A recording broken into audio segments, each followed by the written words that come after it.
ចារនសួស្ដីបងប្អូនទាំងអស់គ្នាចាបងប្អូន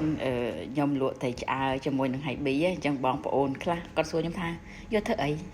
យកធ្វើម្ហូបអីអញ្ចឹងណាទាំងអស់គ្នាចាអញ្ចឹងថ្ងៃនេះខ្ញុំបង្ហាញមកបង្ហាញជាមួយនឹងម្ហូបដែលធ្វើពីត្រីឆ្អើរមួយនឹងហៃប៊ីទាំងអស់គ្នាចាបងប្អូនឃើញនៅក្នុងរូបហ្នឹងណាចាសុទ្ធតែម្ហូបដែលខ្ញុំធ្វើចាធ្វើពីត្រីឆ្អើរជាមួយនឹងហៃប៊ីចាបងប្អូនមើលលេងទៅ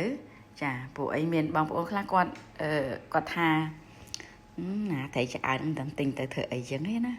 ចាហើយប៊ីនឹងទាំងទិញធ្វើអីទេចាឥឡូវមកមើលទាំងអស់គ្នាណាចាថាគេយកធ្វើអីបានខ្លះចាធ្វើម្ហូបបានច្រើនមុខទាំងអស់គ្នាជាមួយទៅនឹងត្រីឆ្អើរហើយប៊ីហ្នឹងណាចាអញ្ចឹងបងប្អូនចង់ញ៉ាំត្រីឆ្អើរជាមួយហើយប៊ីអ្នកតលេចា